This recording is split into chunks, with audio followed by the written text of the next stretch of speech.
오늘 호랑이 굴에 들어갈지라도 라고 하는 말씀의 제목으로 주님의 말씀 함께 나눠보고자 합니다. 호랑이 굴에 들어가도 정신만 바짝 차리면 살 수 있다라고 하는 말이 있죠. 아무리 어렵고 힘든 일이 있을지라도 먼저는 정신 차리고 그것을 극복하려고 하면 그곳에서 이겨낼 수 있고 그것을 뛰어넘을 수 있다라는 뜻을 가지고 있고요. 또 다른 하나는 어떤 극한 상황일지라도 그 가운데 반드시 살아날 방도가 있다라는 것이죠. 하늘이 무너져도 솟아날 구멍이 있다라는 그런 뜻과도 상통하는 것입니다. 그런데 오늘 본문의 말씀에 보면 다윗이 그런 상황을 겪고 있습니다. 다윗은 오랜 동안 자신을 죽이려고 했던 사울 왕을 피해서 도망을 다녔습니다. 하지만 그렇게 도망 다니는 것도 그의 인생으로 보면 너무나 지치고 힘든 일이었죠. 그래서 1절에 보니 다윗은 내가 언젠가 사울 왕에게 잡히고 말 것이다. 매우 비관적이고 자조적인 표현을 씁니다. 그만큼 도망자의 삶이 힘들고 괴롭다라는 것을 표현하고 있는 것입니다. 거기에 다윗은 600명의 식솔들을 거느리고 있었습니다. 큰 책임감을 가지고 있는 것이죠. 지도자로서 많은 식솔들을 가지고 있으니 이들을 먹여 살려야 하고 이들의 안전을 지켜야 하는 책임감이 무겁게 다윗에게 있었던 것입니다. 그래서 다윗은 이스라엘의 원수이자 적군이었던 가드에 들어가 가드왕 마옥의 아들 아기스에게 충성을 맹세하고 그로부터 사글락이란 땅을 허락받게 됩니다. 앞에서 말씀드린 대로 스스로 호랑이 굴에 들어간 것이다 라고 할 수 있죠. 아마 다윗은 그렇게 적군 원수와 같은 곳에 호랑이 굴 같은 그곳에 들어가서 살얼음을 걷는 느낌으로 그곳에서 1년 4개월을 보냈을 것입니다.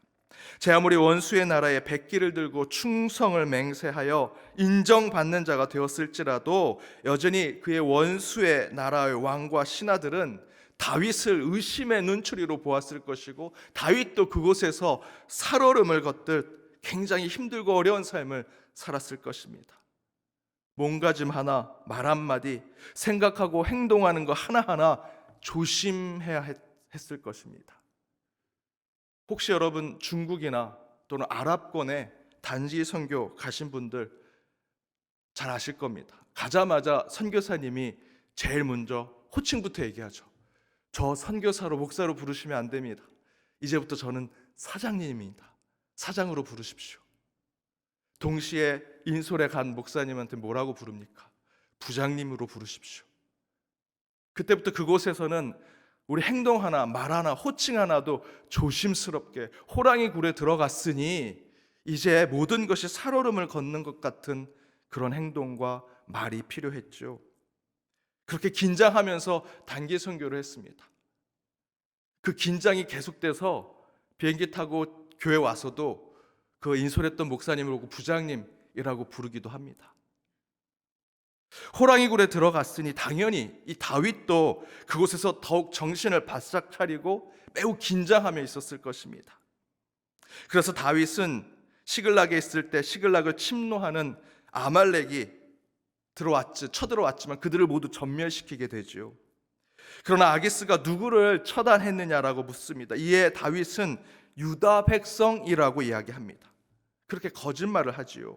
왜냐하면 다윗은 11절에 이렇게 생각했기 때문입니다. 제가 공동 번역으로 준비했습니다. 우리 함께 읽어보겠습니다. 다윗이 남녀를 하나도 모두 죽인 것은 자기가 한 일을 고에 바치지 못하게 하려는 것이었다. 다윗은 블레셋 지방에 머물러 있는 동안 줄곧 이렇게 해왔다. 다윗은 아기스 왕에게 유다가 아니라 아말렉을 쳐들어갔다라고 말하면서 자기를 아말렉을 쳐들어갔다라고 말하면 의심할 것이고 대신에 유다를 쳐들어갔다라고 해야 자기를 더 믿고 자신의 충성심을 확인할 테니 아말렉을 쳐들어갔다라고 얘기하는 것으로 거짓말을 하지요. 줄곧 그렇게 다윗은 그 호랑이 굴과 같은 곳에서 긴장하면서 때로는 거짓말하기도 하고 자기를 숨기기도 하고 그런 모습을 보이는 것을 바로 오늘 본문에서 보여주고 있습니다. 그러니 12절에서 아기스 왕은 다윗을 철석같이 믿게 되었다라고 증거하죠.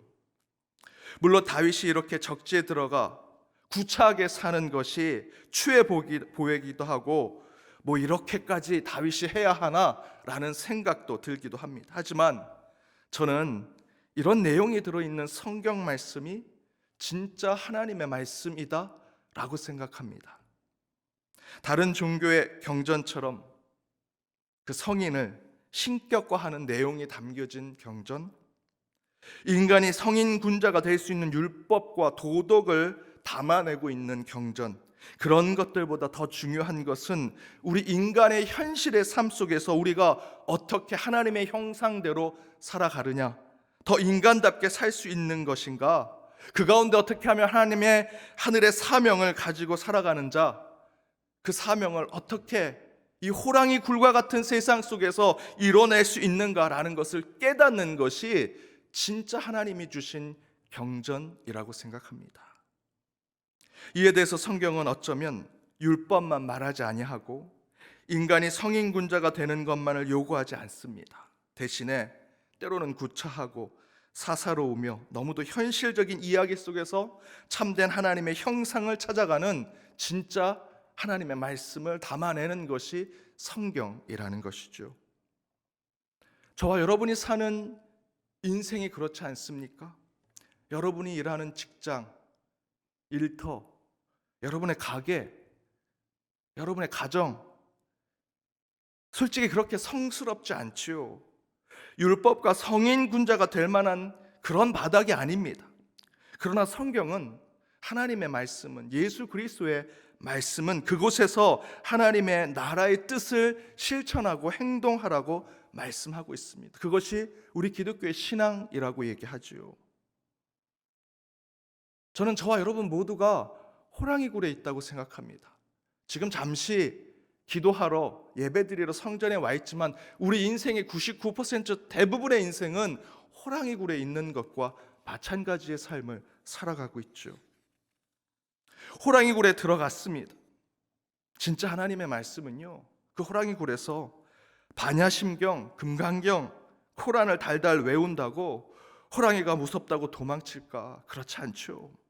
호랑이 굴에 들어갔을 때 어떻게 정신을 바짝 차려야 그 굴에서 살아남을지를 깨닫게 해주는 것이 진짜 하나님의 말씀입니다. 그렇다면 그 가운데 누구보다도 호랑이 굴에 많이 들어가 보았던 다윗의 이야기는 진짜 하나님의 말씀을 저와 여러분에게 대신 전할 수 있는 사람이라 할 수 있을 것입니다.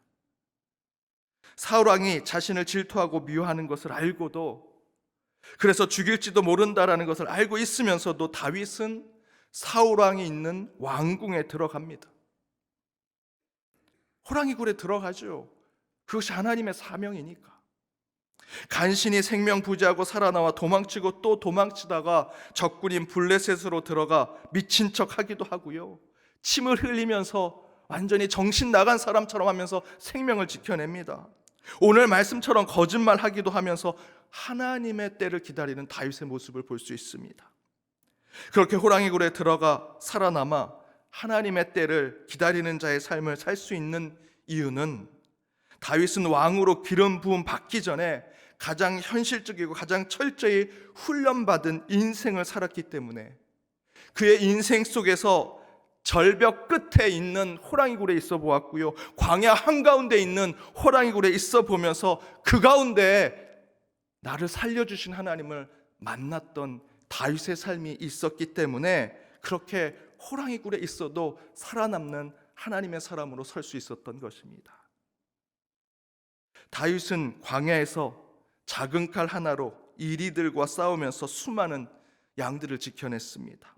영웅처럼 큰 칼에 모든 이리를 처단했을까요? 아닙니다.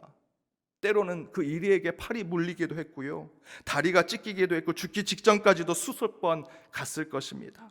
그럼에도 불구하고 다윗은 그런 지독한 현실 속에서 지켜주시는 하나님을 만났고, 그렇게 호랑이 굴에 들어가도 하나님을 믿고 하나님의 뜻에 정신만 차리면 살아날 수 있도록 해주시는 하나님을 만났기 때문에 다윗은 물맷돌 5개로 골리앗 앞에 설 수 있었던 것이고요, 자기를 죽이려고 하는 사울 왕 앞에서도 당당할 수 있었던 것입니다. 그리고 오늘 말씀에서처럼 적진에서도 어떻게든 살아남아서 다윗은 하나님의 때를 기다렸던 것이지요. 사랑하는 여러분, 저는 기독교인의 삶이 거창하고 대단한 것이라고 생각하지 않습니다. 작은 일에 거룩한 삶을 살아야 하고요, 아무것도 보이지 않는 곳에서 도리어 성스러운 거룩한 성도의 삶을 보여주는 자들이 되어야 합니다. 그리고 하나님의 일에 대해서는 머슴처럼 일해야 하고, 다윗처럼 그렇게 적진과 원수에게는 어떻게든 살아남아 하나님의 승리를 보여주는 자들이 되어야 합니다. 하나님의 일을 하는 양반이나 선비가 되어서는 안 됩니다. 이 자리에 있는 저와 여러분은요, 하나님의 종이 되어야 하고 머슴이 되어야 합니다. 게일 목사님 보십시오. 당대 천재고요, 문학적으로는 정말 뛰어난 식견을 가진 분이셨습니다. 한국말 번역 사전도 수십 권을 만드셨고요, 그분이 쓴 많은 글들을 보면 당대 사람들이 정말 이 사람은 대단한 사람이다, 천재다라고 얘기합니다. 캐나다에서 그런 천재적인 문학적 소양을 가지고 그곳에서 더 문학가로 살아간다면 더 큰 위인이 됐을지도 모릅니다. 그러나 그분은 그 영광을 포기하고 세상에서 가장 못 사는 조선이란 땅에 와서 온갖 수모를 당하면서 가장 천한 신분을 가진 사람들을 장로로 세우고 교회의 지도자로 세우고 그들과 함께 당회를 하고 교회를 운영하면서 함께 하나님 나라를 세워가셨습니다. 여러분, 그것이 진짜 기독교의 신앙 아니겠습니까? 우리 인생 가운데 호랑이 굴에 들어가게 될 일이 얼마나 많겠습니까? 아니, 저와 여러분의 인생 자체가 이미 긴장 바짝 해야 하는 호랑이의 굴과 같은 인생 아닙니까? 하지만 여러분, 영적으로 깨어 있으십시오. 신앙적으로 정신 바짝 차리십시오. 하나님은 저와 여러분을 세상을 살리라고 이 땅에 보내신 부름받은 자들입니다. 결코 무의미하게 쓰러져 죽게 하시려고 이 땅에 보내신 것이 아니라는 것이죠. 그렇다면 우리는 어떠한 상황이라도 하나님을 신뢰하고 지금 힘들고 어려운 삶을, 이 호랑이 굴과 같은 이 인생의 삶을 반드시 이겨내도록 나아가십시오. 그리고 때로는 그 가운데 구차하고 추해 보이지만 다윗과 같이 때로는 거짓말할 수 있는 상황이 올지는 모르지만 그런 상황으로 하나님의 때를 기다리십시오. 반드시 하나님께서 도우시고 저와 여러분의 삶을 반드시 구원으로 인도해 주시리라 저는 믿습니다. 깨어 기도하십시다. 더욱 성령을 사모하십시다. 하나님께서 저와 여러분을 호랑이 굴에 들어간 인생 속에서 건져 주시리라 믿습니다. 어떠한 위치에 있을지라도, 어떠한 삶의 상황에 있을지라도 하나님만 붙들고 나아갈 때 하나님께서 저와 여러분과 동행하여 주실 것이고 그 가운데 하나님의 뜻을 깨닫게 해 주시리라 믿습니다. 그런 인생 가운데 오직 주님만 붙들고 나아가는 사순절 또한 내일 주일이 되시길 주님의 이름으로 축복합니다. 우리 시간 함께 찬양으로 결단하길 원합니다. 우리에게 사랑과 정의를 주신 하나님, 좌우의 날선 건과 같은 그분의 진리의 말씀으로 저와 여러분을 지켜주시라 믿습니다. 우리의 인생 호랑이 굴에 있는 것과 같은 것 아니겠습니까? 그때마다 하나님께서 저와 여러분을 내가 너를 지켜주겠다, 너를 인도하겠다, 너를 구원해 주겠다 말씀하십니다.